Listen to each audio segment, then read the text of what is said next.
పోరాడి తీరుతాం, పోరాడి తీరుతాం, పోరాడి తీరుతాం.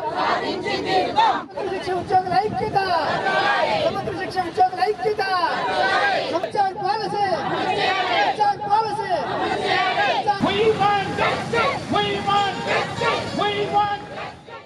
Welcome to Vishwabharat TV.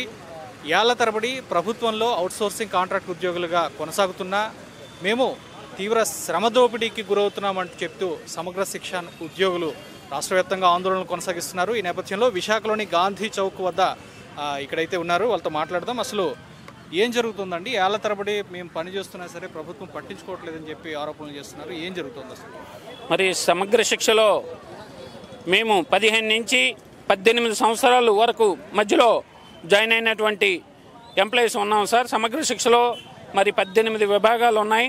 మరి ఏళ్ల తరబడి మేము పనిచేసినా సరే అతి తక్కువ వేతనంకి మరి పనిచేయవలసి వస్తుంది.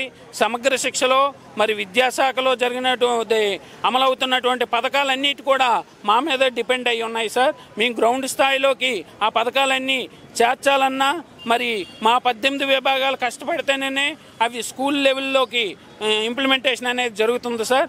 మరి ఇన్ని చేసినా సరే మాకు అహర్నిశలు సార్ టైము పాడు జాబ్ చార్టు ఖచ్చితమైనటువంటి జాబ్ చార్ట్ కూడా లేదు సార్.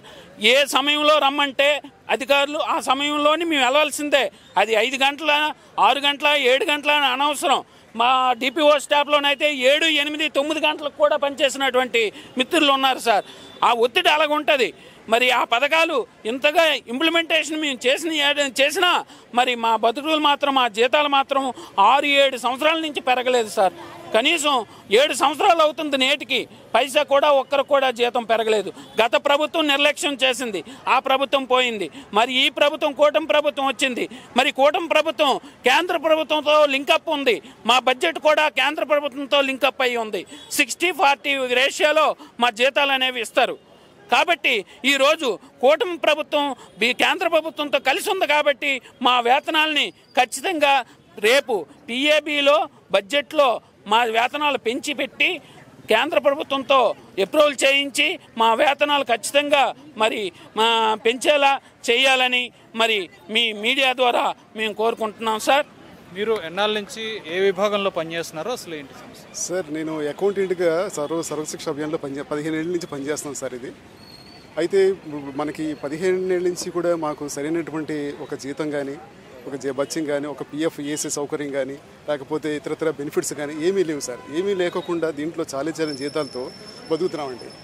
ఇప్పుడు అలాగే ఇంకోటి ఏంటంటే మనకి ఇప్పుడు 2013లో సుప్రీంకోర్టు ఒక స్పష్టమైనటువంటి హామీ ఇవ్వడం జరిగిందండి అందరికీ. కూడా దేశంలో అందరికీ కూడా అత్యుత్తమ న్యాయస్థానం ఒక ప్రధానమైన హామీ ఇవ్వడం జరిగింది. అది ఏంటంటే సమాన పనికి సమాన వేతనం ఇచ్చి తీరాలనే చెప్పిందండి అది.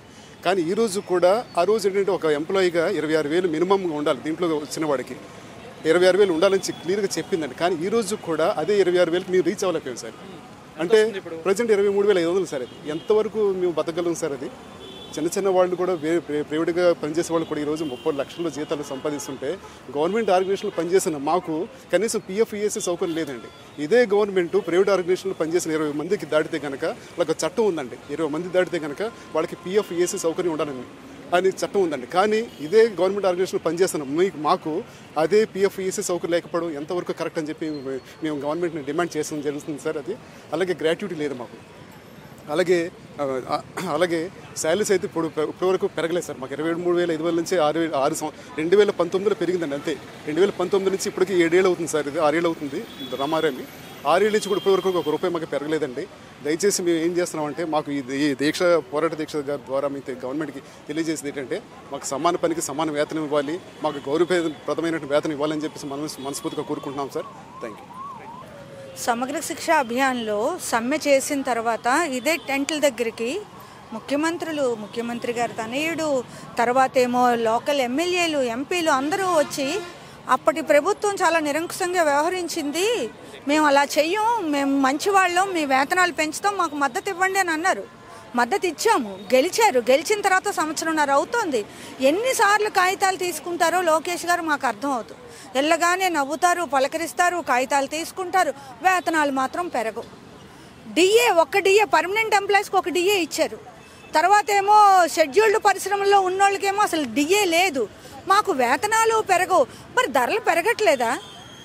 ధరలు పెరుగుతున్నట్లు వాళ్ళకి కనిపించట్లేదా? పోనీ మాకు మాట ఇచ్చారు కదా, మేము వేతనాలు పెంచుతామన్నారు, సమాన పనికి సమాన వేతనం అమలు చేస్తామన్నారు, గ్రాడ్యుటీ అన్నారు, తర్వాత పిఎఫ్ ఈఎస్ఏ అన్నారు. ఈ హామీలన్నింటినీ అమలు చేస్తామని చెప్పి ఇప్పుడు అసలు మాట్లాడట్లేదు. ఎంత నిర్లక్ష్యంగా ఉన్నారండి. ఇంత నిర్లక్ష్యం ఎక్కడి నుంచి వచ్చింది మీకు?